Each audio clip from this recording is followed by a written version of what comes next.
मेरे भाई, हमारे प्रधानमंत्री जी आज यानी शुक्रवार को जापान के 2 दिवसीय दौरे पर गए हैं।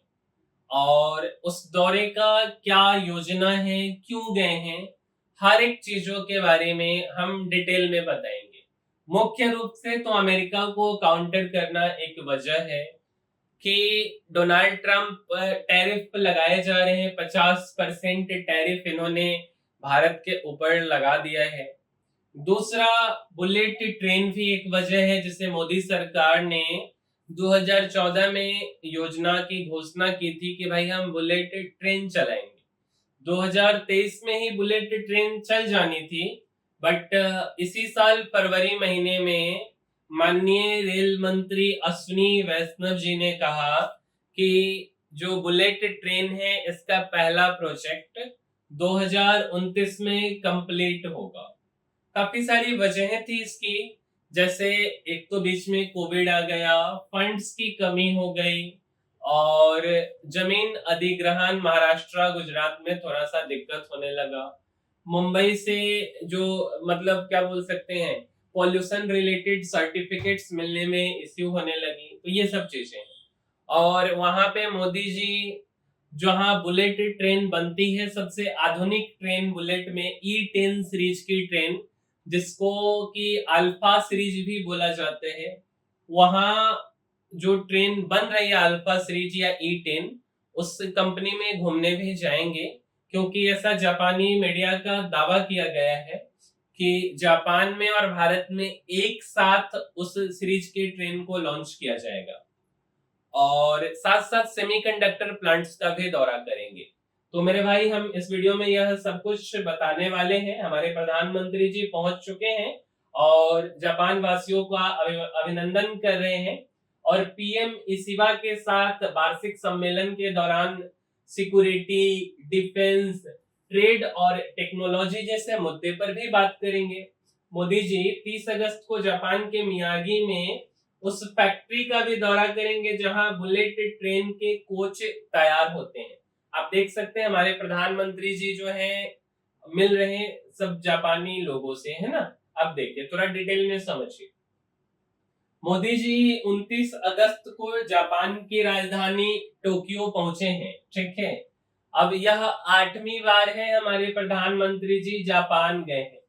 पिछले 11 साल में हमारे प्रधानमंत्री जी 91 बार विदेशी दौरा किए हैं और अब तक 78 कंट्री में जा चुके हैं। सोचिए कि देश के लिए कितना मेहनत कर रहे हैं हमारे प्रधानमंत्री जी। क्योंकि मेरे भाई, अगर जनरली ना लोगों का, आम लोगों का क्या होता है, 60 साल होता है तो लोग थकने लगते हैं। बट हमारे प्रधानमंत्री जी जब से डोनाल्ड ट्रंप आए हैं, टैरिफ लगा है, तब से हमको लगता है जितना मेहनत शायद पहले कर रहे थे उससे भी दोगुना मेहनत कर रहे। कंटिन्यू विदेश यात्रा, मकसद यही कि टैरिफ को कैसे काउंटर किया जाए, देश का डेवलपमेंट कैसे हो, है ना। तो काफी जो है यह सराहनीय बात है हमारे देश के लिए।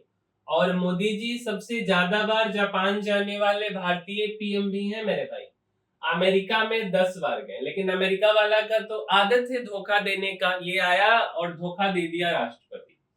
फ्रांस 8 बार गए हैं, यूएई 7 बार, जापान 7 बार और रसिया 7 बार। जर्मनी 6 बार गए हैं, चीन, नेपाल, सिंगापुर 5 बार गए हैं। अब इनका जाने का एजेंडा क्यों है भाई, हमारे प्रधानमंत्री जी आखिर क्यों गए, समझिए इस बात।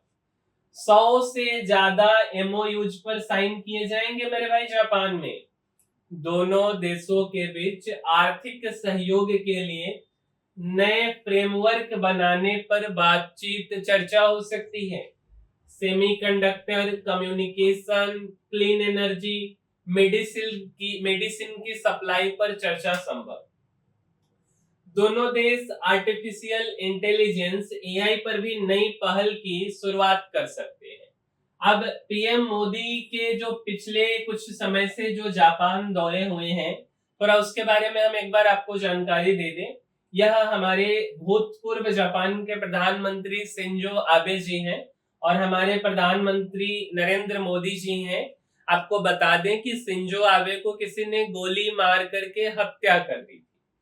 2014 में 30 अगस्त से 3 सितंबर के लिए हमारे प्रधानमंत्री जी जापान गए। मेरे भाई मोदी जी पहली बार 2014 में जापान गए। 5 दिन के इस दौरे में उन्होंने 2 प्रमुख शहरों, एक तो क्योटो और एक टोक्यो की यात्रा की। मेरे भाई 2016 में, पहले हम एक चीज आपको बता दें कि टोक्यो वहां की राजधानी है और क्योटो वहां का प्रमुख शहरों में से एक है। जैसे भारत में है ना मुंबई, दिल्ली, बैंगलोर, कोलकाता, चेन्नई, पुणे, है ना, उसी तरीके से वहां की क्योटो और टोक्यो प्रमुख शहर है। फिर से 2016 में 2 दिन 11 और 12 नवंबर को मोदी जी बुलेट ट्रेन में यात्रा की है। मोदी जी ने जापानी पीएम शिंजो आबे हैं ये, जो कि अब इस दुनिया में नहीं रहे, के साथ टोक्यो से करीब कोबे तक शिंकानेसेन बुलेट ट्रेन में सफर किया। दोनों ने बुलेट ट्रेन की फैक्ट्री का भी दौरा किया था उस समय मेरे भाई, और समझिए।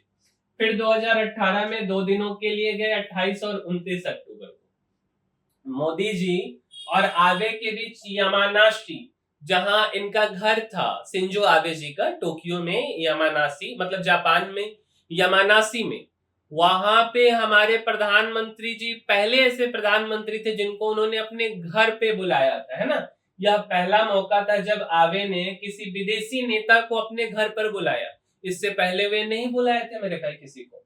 2019 में 27 से 29 जून मोदी जी 5 साल में 4थी बार जापान पहुंचे थे और वे G20 की बैठक में हिस्सा लेने गए। उन्होंने ट्रंप और शिंजो आबे के साथ वहां बैठक की थी। 2022 में 23 और 24 मई को क्वाड समिट में शामिल होने के लिए मोदी जी जापान गए। उन्होंने सुजुकी मोटर कॉरपोरेशन के सलाहकार ओसामू सुजुकी से भारत में निवेश के लिए मुलाकात की थी। मेरे भाई आपको ध्यान में होगा कि अभी ही हमारे प्रधानमंत्री जी बोले कि भाई भारत से इलेक्ट्रिक व्हीकल बनेगी और पूरे दुनिया उस पे चढ़ेगी, है ना। मेड इन इंडिया, और उसका यूज पूरा दुनिया करेगा इलेक्ट्रिक व्हीकल के सेक्टर में। मारुति सुजुकी के प्लांट से ये उद्घाटन किया गया था। आपको बता दें कि मारुति सुजुकी इंडिया में अपना एक बड़े पैमाने पे प्रोडक्शन करती है, हालांकि यह एक इंडियन कंपनी नहीं है मेरे भाई। अब समझिए, यह एंथनी अल्बानीज हैं, यह जो बाइडेन साहब हैं, यह फोमियो किसिडा हैं और यह नरेंद्र मोदी है। अब यह क्वाड सदस्य बेसिकली भारत, जापान, ऑस्ट्रेलिया और अमेरिका के लोग हैं, क्वाड सदस्य, है ना। अब 27 सितंबर 2022 को मोदी जी पूर्व पीएम शिंजो आबे के राजकीय अंतिम संस्कार में शामिल होने टोक्यो गए। आबे को भारत ने पद्म विभूषण देकर सम्मानित किया था। काफी कुछ इन्होंने भारत के लिए किया भी था शिंजो आबे जी ने। 2023 में 19 से 21 मई को पीएम मोदी हिरोशिमा में G7 और क्वाड समिट में शामिल होने के लिए जापान गए। उन्होंने बाइडेन, मैक्रो, अल्बानीज जैसे वर्ल्ड लीडर्स के साथ मुलाकात की। अब समझिए, 6 साल की देरी से चलेगी बुलेट ट्रेन। 2014 में पीएम मोदी और जापान के पीएम शिंजो आबे के बीच समझौते की नींव रखी गई। यह जापानी पीएम काफी कुछ दिए हैं भारत को। 2015 में हाई स्पीड रेल कॉरिडोर के लिए एमओयू साइन और साल 2023 की डेडलाइन तय हुई थी। भले ही 2023 में बुलेट ट्रेन चल नहीं पाया काफी सारे कारणों से, जो कि हमने आपको पहले ही बताया है। 2017 में अहमदाबाद में मोदी जी और शिंजो आबे ने प्रोजेक्ट का शिलान्यास किया। 2018 में जो है basically DPR, detailed project report और डिजाइनिंग का काम शुरू हुआ। 2019 में गुजरात और महाराष्ट्र में जमीन के अधिग्रहण को लेकर विवाद हो गई और देरी हो गई। यह प्रोजेक्ट का काम चल रहा है। 2020 में कोविड और फंडिंग से जुड़ी मुश्किलों की वजह से काम धीमा हो गया। 2022 में जापान की एजेंसी JICA से लोन की किस्तें जारी की। 2023 में गुजरात में तेज निर्माण, मुंबई में पर्यावरण मंजूरी न मिलने से देरी हुई। और रेल मंत्री अश्विनी वैष्णव जी ने फरवरी 2025 के लोकसभा में कहा कि बुलेट ट्रेन प्रोजेक्ट का पहला चरण 2029 तक पूरा हो जाएगा। अब देखिए, भारत के बुलेट ट्रेन प्रोजेक्ट में जापान ही तो मदद कर रहा है। भारत बुलेट ट्रेन के लिए मुंबई और अहमदाबाद के बीच देश का पहला हाई स्पीड रेल कॉरिडोर बना रहा है। इस प्रोजेक्ट में जापान भारत की मदद कर रहा है। 2017 में जापान के तत्कालीन प्रधानमंत्री शिंजो आबे और पीएम मोदी ने अहमदाबाद में इस प्रोजेक्ट की शुरुआत की और इसकी कुल लागत 1,08,000 करोड़ रुपए रही। मुंबई अहमदाबाद रूट पर बुलेट ट्रेन की अधिकतम स्पीड 350 किलोमीटर प्रति घंटा की होगी। दोनों शहरों के बीच 508 किलोमीटर की दूरी है जो करीब 3 घंटे में पूरी होगी। फिलहाल इस दूरी को तय करने में 5 से 8 घंटे लग जाते हैं। अब भारत को 2 बुलेट ट्रेन गिफ्ट करेगा जापान। जापान टाइम्स की रिपोर्ट के मुताबिक इसी बार सरकार ने भारत को 2 बुलेट ट्रेन E3 और E5 गिफ्ट करेगी। इन्हें 2026 के शुरुआत में डिलीवरी किया जा सकता है। E3 मॉडल की टॉप स्पीड 275 किलोमीटर पर घंटा है और E5 मॉडल की टॉप स्पीड 320 किलोमीटर प्रति घंटा है। जापान फिलहाल बुलेट ट्रेन के E10 मॉडल पर काम कर रहे हैं। E10 मॉडल को अल्फा मॉडल भी कहा जाता है।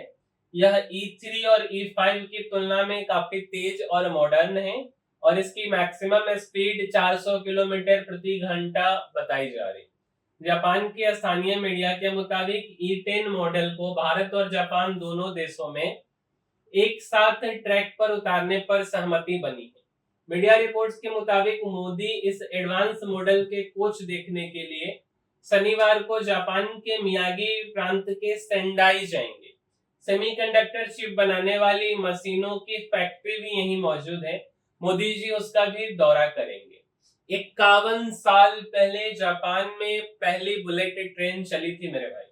जापान में बुलेट ट्रेन को शिंकानसेन कहा जाता है।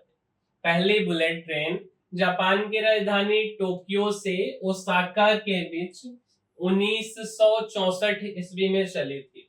200 किलोमीटर पर आवर तक इसकी औसत एवरेज स्पीड हुआ करती थी मेरे भाई। 350 किलोमीटर पर आवर अब जापान में बुलेट ट्रेन की रफ्तार है और जापान का बुलेट ट्रेन दुनिया का सबसे सुरक्षित रेल नेटवर्क माना जाता है। पिछले 51 साल में अब तक कोई भी यात्री हादसे में मरा नहीं है जापान में। मेरे भाई, जापान ने 24 साल में 37 लाख करोड़ निवेश किए। भारत में विदेशी निवेश FDI करने वाला जापान 5वां बड़ा देश है। 2000 से 2024 तक जापान ने भारत में लगभग 37 लाख करोड़ रुपए का निवेश किया है। भारतीय दूतावास के मुताबिक हाल के वर्षों में जापान का भारत में प्रत्यक्ष विदेशी निवेश FDI बढ़ा है। क्योडो न्यूज के मुताबिक जापान आने वाले 10 सालों में भारत में लगभग 10 ट्रिलियन येन करीब 5800 लाख करोड़ रुपए के इन्वेस्ट की घोषणा कर सकता है। साल 2022 में जापान ने 5 साल के लिए 5 ट्रिलियन येन करीब 2750 लाख करोड़ रुपए निवेश करने का वादा किया था और इसे बढ़ाकर अब दोगुना करने का प्लान है। मेरे भाई, जापान ने 2022-23 में 14,000 करोड़ का निवेश किया था। यह 2023-24 में बढ़कर 26,000 करोड़ हो गया। वहीं 2024-25 के लिए जापान दिसंबर 2024 तक 11,000 करोड़ का निवेश कर चुका है। फाइनेंशियल टाइम्स की रिपोर्ट के मुताबिक यह निवेश मुख्य तौर पर ऑटोमोबाइल, इलेक्ट्रिकल उपकरण, दूरसंचार, केमिकल, वित्त, बीमा और फार्मा सेक्टर में हुआ है मेरे भाई। अब समझिए थोड़ा सा डिटेल में कि भारत और जापान का व्यापार। मेरे भाई, कुल ट्रेड 2 लाख करोड़ का है। भारत से जापान को जो माल जाता है 4.5 लाख करोड़ का। क्या क्या जाता है? इंजीनियरिंग गुड्स जाता है, केमिकल्स जाता है, मरीन प्रोडक्ट्स जाते हैं, जेम्स, ज्वेलरी, इलेक्ट्रॉनिक्स गुड्स और दवाइयां जाती हैं। जापान से भारत को निर्यात 15.5 लाख करोड़ का है। वहां से भारत में क्या आता है? न्यूक्लियर रिएक्टर आता है, कॉपर आता है, इलेक्ट्रिकल मशीनरी आता है, रेयर अर्थ मटेरियल और स्टील आता है। उम्मीद करते हैं कि आपको यह वीडियो समझ आई होगी और कुछ जरूरी इंफॉर्मेशन हम आप तक पहुंचा पाए होंगे। और अगर ऐसा है तो इस वीडियो को लाइक जरूर कीजिएगा, साथ साथ इसको शेयर भी कीजिए और चैनल को सब्सक्राइब भी कीजिए। मिलते हैं हम किसी अगले वीडियो में। इस वीडियो में इतना ही। तब तक के लिए धन्यवाद मेरे भाई।